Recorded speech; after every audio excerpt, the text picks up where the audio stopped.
नमस्कार विद्यार्थी मित्रांनो. आज आपण पाहणार आहोत टाइप्स ऑफ कम्युनिकेशन सिस्टीम. मागच्या वेळेला आपण कम्युनिकेशन सिस्टीमचा ब्लॉक डायग्राम म्हणजे ठोकळाकृती पाहिलेली आहे. आता हा जो सेकंड टॉपिक आहे तो आहे टाइप्स ऑफ कम्युनिकेशन सिस्टीम. आता कम्युनिकेशनच्या पद्धती कोणकोणत्या आहेत आणि कोणकोणत्या वेगवेगळ्या पद्धतीने आपण हे कम्युनिकेशन करतो, म्हणजे एका ठिकाणचा सिग्नल दुसऱ्या ठिकाणी पाठवतो, तर ते आपल्याला इथं पाहायचं आहे.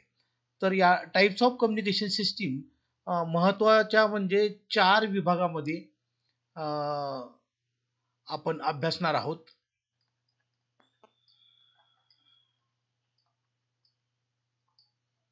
आता यातला जो प्रकार आहे तर हे प्रकार आपण पाहूया.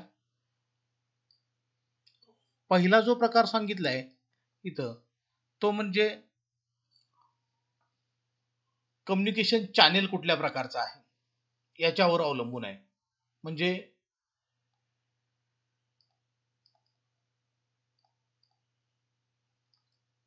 पहा इथे की कम्युनिकेशन जे केलं जातंय थ्रू वायर केलं जातंय का वायरलेस केलं जातंय, असे दोन प्रकार पडतात.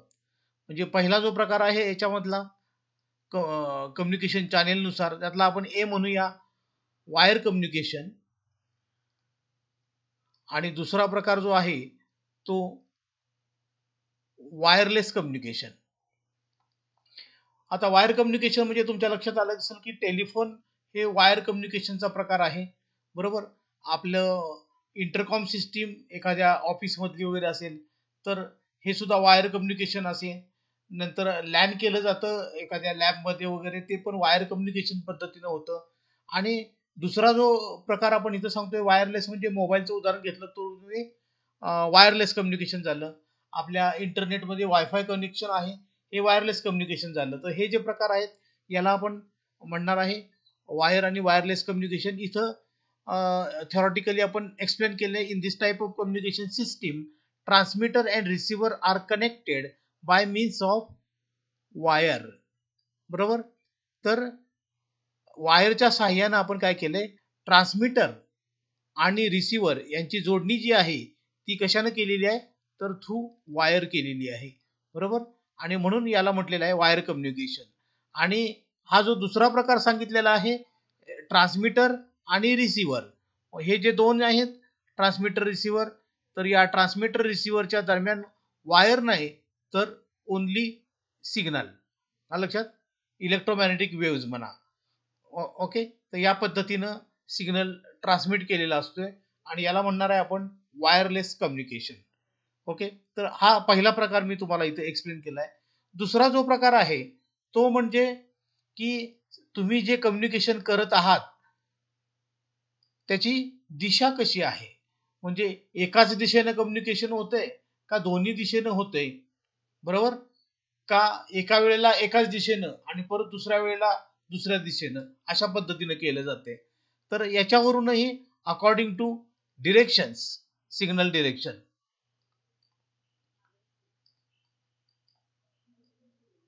सिग्नल डिरेक्शन नुसार सुद्धा आपल्याला कम्युनिकेशनचे दुसरा प्रकार पडणार आहे. हा पहिला होता, हा दुसरा सांगतोय मी तुम्हाला. आता याच्यामध्ये काय आहे तर याच्यामध्ये आहे सिम्प्लेक्स आणि डुप्लेक्स.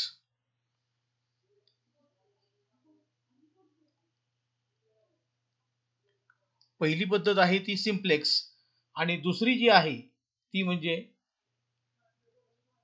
डुप्लेक्स पद्धत. ओके, तर आता पाहूया आपण सिम्प्लेक्स म्हणजे काय आणि डुप्लेक्स म्हणजे काय. तर इथं पहा सिम्प्लेक्स सिस्टीम मध्ये काय केलेलं आहे तर या सिम्प्लेक्स पद्धतीमध्ये ट्रान्समीटर आणि रिसिव्हर असतात, बरोबर आहे. पण सिग्नल केवळ ट्रान्समीटर कडून रिसिव्हरच्याकडे जात असतो. ओके, ट्रान्समीटर कडून रिसिव्हरच्याकडे सिग्नल फक्त जातो या दिशेनं फक्त. मात्र रिसिव्हरच्या इथं परत ट्रान्समीटर ठेवून इकडून सिग्नल पुन्हा इकडे पाठवणं हा प्रकार इथं नसतो. असं उदाहरण तुम्हाला सांगता येईल की रेडिओ असेल, बरोबर, टीव्ही असेल, तर याचं प्रक्षेपण कशा पद्धतीचं आहे लक्षात आलं असेल तुमचं की त्या एखाद्या ब्रॉडकास्टिंग स्टेशन पासून म्हणजे या ट्रान्समीटर पासून सिग्नल लांब अंतरापर्यंत पाठवले जातात. इकडे सगळे लोक जे असतात ते काय करतात, रेडिओ रिसिव्हर घेऊन बसलेले असतील तर या सर्वांना हे सिग्नल मिळतात. यांच्याबरोबर हे कम्युनिकेशन होतं. हे वन वे कम्युनिकेशन आहे, बरोबर, की या ट्रान्समीटर कडून या रिसिव्हरच्याकडे फक्त सिग्नल जातोय. आणि या प्रकारच्या कम्युनिकेशनला आपण म्हणणार आहे simplex system. Okay, the communication system in which signal transmitted in only one direction is known as simplex system. लक्षात, इथं आपल्याला एकाच दिशेनं काय केलं जातंय, सिग्नल ट्रान्समिशन घडतंय आणि याला आपण म्हणणार आहे सिम्प्लेक्स पद्धत. ओके, आता याच्यातलाच दुसरा जो भाग आहे म्हणजे बी पार्ट जो आहे तो म्हणजे डुप्लेक्स पद्धत. आता डुप्लेक्स पद्धत काय आहे ते पाहूया आपण. ओके,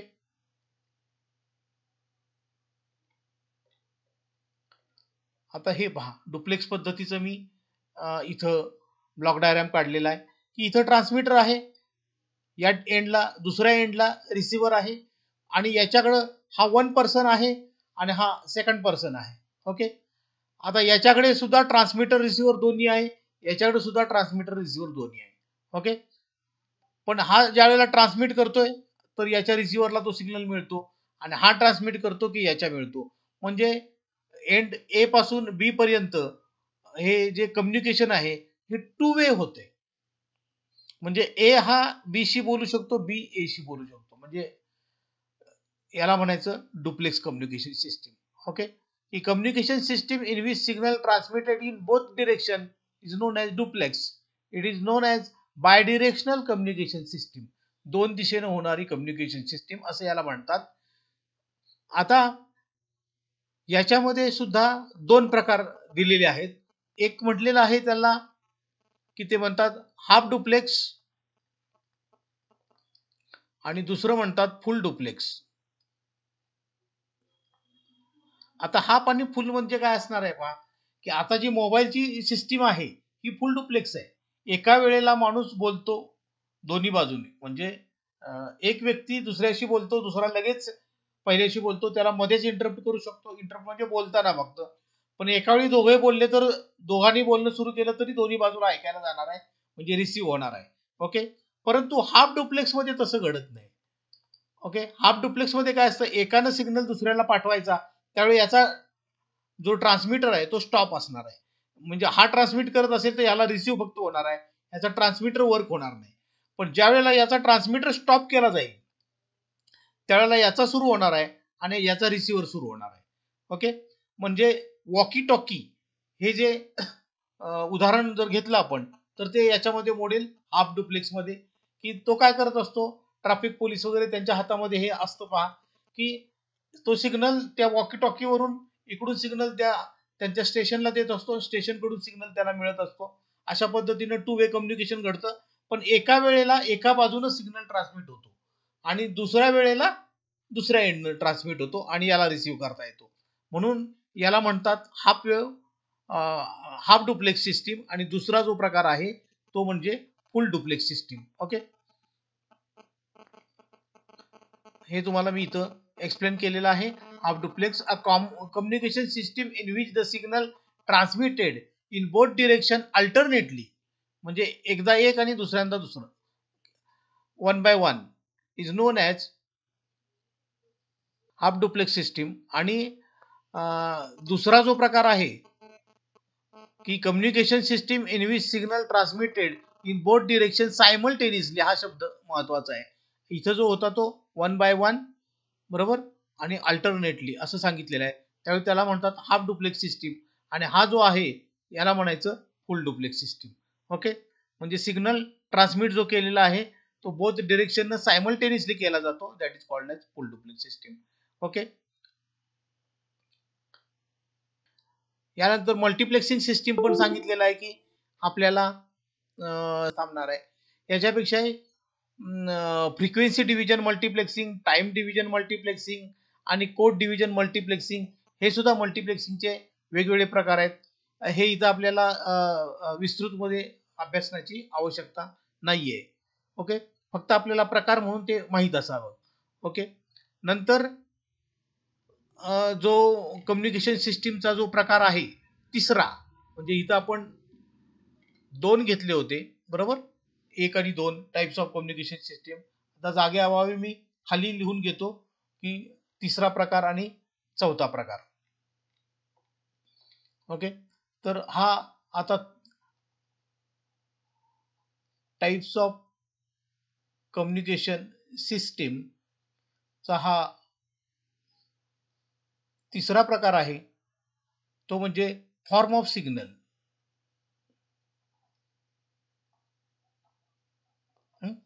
आणि हा फॉर्म ऑफ सिग्नल जो आहे तो म्हणजे एक असेल अॅनालॉग आणि दुसरा असणार आहे डिजिटल सिग्नल. आता आपल्याला हे माहितच आहे की जो सिग्नल आपण मॉड्युलेट करायचा आहे, म्हणजे मॉड्युलेशन हा एक भाग येणार आहे टाइप ऑफ कम्युनिकेशन मध्ये. तर म्हणजे इन्फॉर्मेशन सिग्नल आहे समजूया आपण. हा जो इन्फॉर्मेशन सिग्नल आहे तो कुठल्या स्वरूपामध्ये आहे, अॅनालॉग स्वरूपात आहे का डिजिटल मध्ये आहे, याच्यावरून सुद्धा कम्युनिकेशन सिस्टीमचे टाइप्स पडतात. अॅनालॉग सिग्नल म्हणजे तुमचा एखादा वेव्हफॉर्म टाइपचा सिग्नल जो असेल याला आपण अॅनालॉग सिग्नल म्हणतो. म्हणजे आता मी जे बोलतोय आणि माईकच्या आउटपुटला जो सिग्नल येणार आहे तो अॅनालॉग सिग्नल असेल, बरोबर. परंतु त्या अॅनालॉग सिग्नलचं रूपांतर जर अशा पल्सेस मध्ये करण्यात आलं, ओके, तर त्यावेळेला त्या सिग्नलला म्हणणार आहे आपण डिजिटल सिग्नल.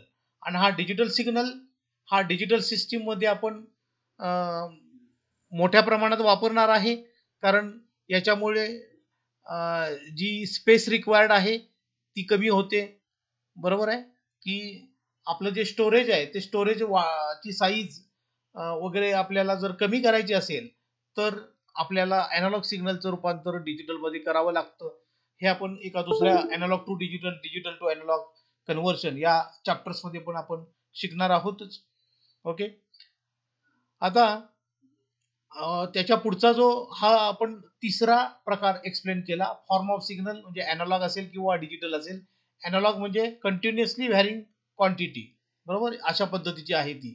आणि डिजिटल म्हणजे कसं असणार आहे, तर ते एखाद्या पल्सेसच्या स्वरूपामध्ये हा सिग्नल असणार, स्क्वेअर वेव्ह पल्सेस वगैरे इथं लिहिलेलं आहे पहा. स्क्वेअर वेव्ह पल्सेसच्या स्वरूपामध्ये हा इलेक्ट्रिकल सिग्नल असणार आहे. आणि हे दोन प्रकार झाले, अॅनालॉग आणि डिजिटल अशा प्रकारचं. आता चौथा जो प्रकार आहे तर त्याला आपण म्हणणार आहे ट्रान्समिशन प्रोसेस टाइप, चौथा प्रकार. आता इथं घेऊया आपण चौथा प्रकार. म्हणजे ट्रान्समिशन प्रोसेस कशा पद्धतीची आहे त्याच्यावर सुद्धा दोन प्रकार पडलेले आहेत. एक आहे बेसबँड कम्युनिकेशन सिस्टीम आणि दुसरं आहे मॉड्युलेटेड कम्युनिकेशन सिस्टीम.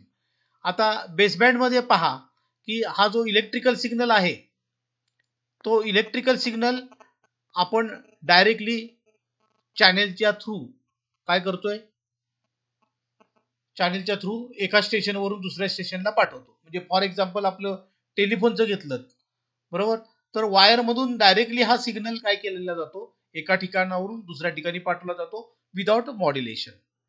म्हणजे त्याच्याबरोबर त्याचं कॅरियर वेव्ह बरोबर मिश्रण करणं किंवा काय असं कुठलीही प्रोसेस त्याच्यावर केली जात नाही. म्हणजे विदाउट प्रोसेसिंग त्या सिग्नलचं विदाउट प्रोसेसिंग जर ट्रान्समिशन होत असेल तर आपण त्याला म्हणणार आहे baseband communication.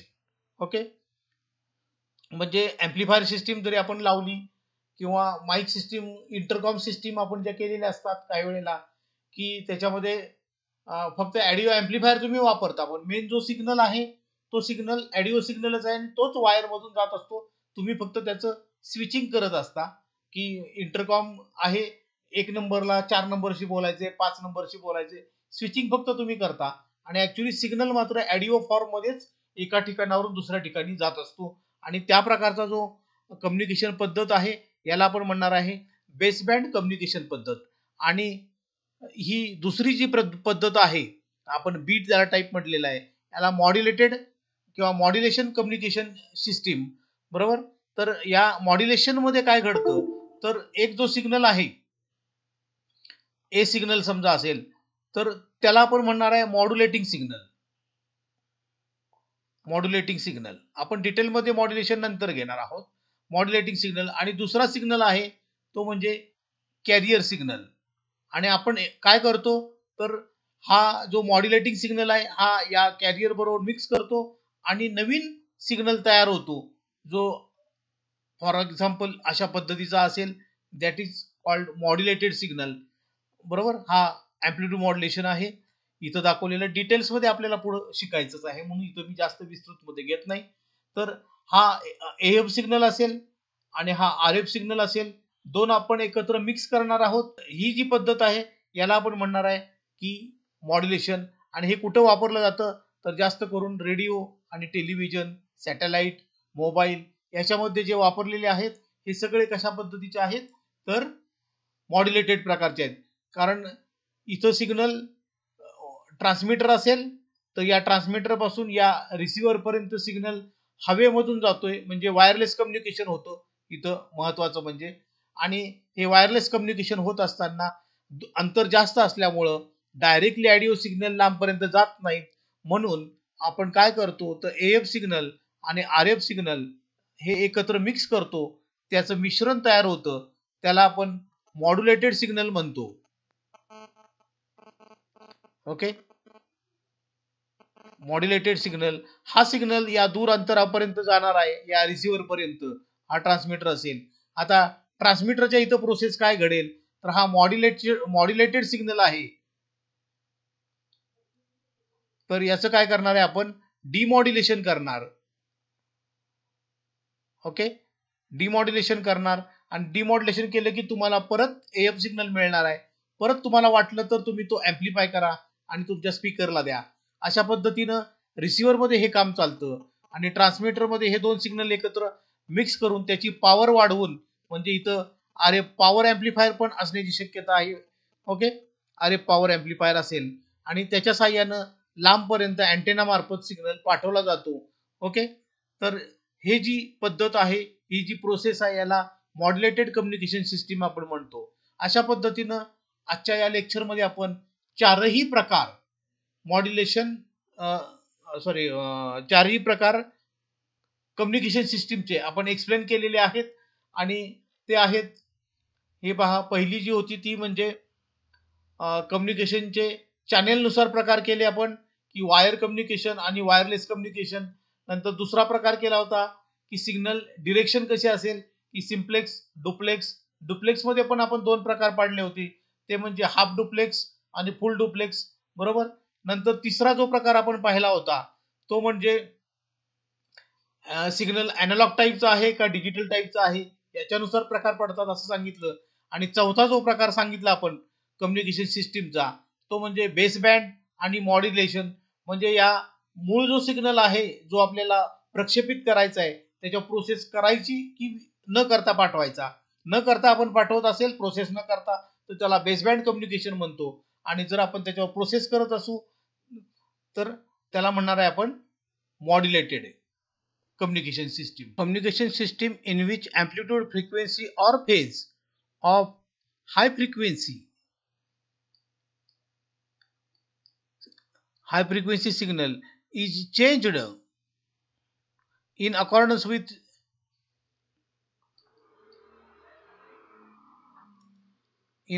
with human information. Okay, that is called as modulated communication system. And a communication system in which electrical signal of human information is transmitted directly through communication channel, that is wire, is known as baseband communication system. Okay, तर हे चारही प्रकार आपण अभ्यासलेले आहेत. आणि या हे चारही प्रकार आपल्याला व्यवस्थित कळले असतील अशी माझी अपेक्षा आहे. आणि पुढच्या वेळेला आपण पाहूया की मॉड्युलेशनची गरज का असते. Okay, what is the need of modulation in communication system.